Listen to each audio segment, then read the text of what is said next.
వ్యక్తి వారిని ఇలా మనం తరచూ ఇటువంటి వేదికలకు తీసుకురావడం ద్వారా వారు చెప్పేటటువంటి జ్ఞానాన్ని మనం ఆకలింపు చేసుకోవడం ద్వారా నిన్ననే మనకి బంగారేశ్వరమ్మ గారు కూడా చెప్పారు, మన వీధిలోకి వచ్చి ఉన్నాయి, మన ఇంటిని కబలించకుండా మనం కాపాడుకోవాలి పరమతాలు అని. కాబట్టి ఈ విషయంలో మనందరం కూడా భేషజాలను వదిలిపెట్టి మనం ఖచ్చితంగా ఈ మన హైందవ ధర్మాన్ని కాపాడుకోవాల్సినటువంటి అవసరం ఉంది. గురువుగారు లాంటి పెద్దలకు ఏదైనా సమస్య వచ్చినప్పుడు వారు ఎటు అర్జునుడు నిలబడినట్టు కృష్ణుడు బోధ విని పోరాడగల సత్తా ఉన్నవారు. కానీ మనందరం కూడా ఒక సమిష్టిగా ఉండి అటువంటి విషయాల్లో నిలబడగలిగినప్పుడు ఇలా ధర్మ పరిరక్షణకు ప్రయత్నం చేస్తున్నటువంటి పెద్దలందరూ కూడా ముందుకు రావడానికి అవకాశం ఉంటుంది.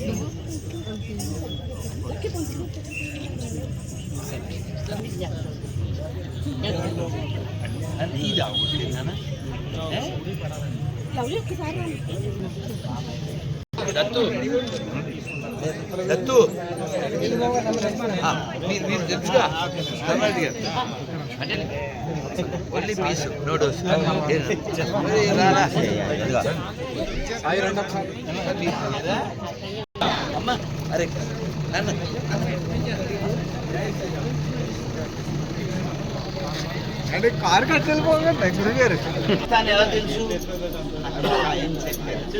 పొద్దున్న వచ్చిరా నాకు మళ్ళీ ఫోన్ చేయండి. ఈ కార్డు ఉందా? ధర్మం గురించి చాలా బాగా చెప్తారు.